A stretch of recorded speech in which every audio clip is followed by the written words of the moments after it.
They are the newcomers to Afghanistan, but old hands at war.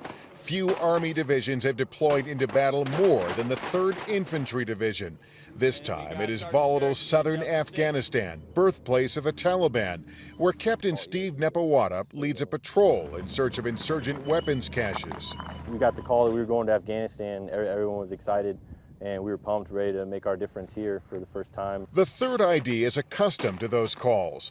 For the last 10 years, it's virtually been on the Pentagon speed dial.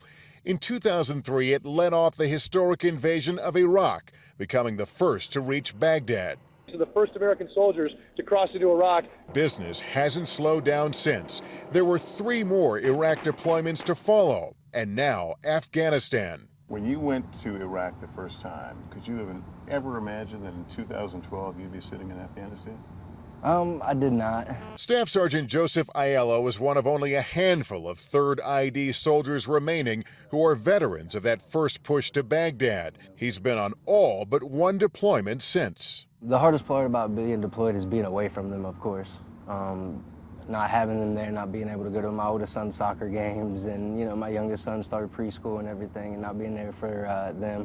Back at Fort Stewart in Georgia, Terry Aiello has finally learned to adjust as an on and off single mom to their 3 children. This is our 4th deployment, so it's kind of normal for me, I guess you could say. But we go through our normal work, school, sports. I mean, nothing really changes. It's just that he's not there to experience everything with us. Terry, a physical therapist assistant who works with wounded servicemen, is reminded every day of the risks her husband faces. With him deployed, it's hard knowing that he could be hurt. As a division, the 3rd ID's deployment pace is remarkable, but it also mirrors the reality for thousands of individual service members for whom multiple deployments have become the norm. We know that everyone is, pulling hard together and everyone's making sacrifices. With more tough days ahead in Afghanistan, a country engaged in its longest war I wear his dog tags. continues to ask so much of so few. Does it get tiring having to face your wife, to face Terry and say, guess what, I'm being deployed again? It definitely does. It definitely takes a toll on the family and everything.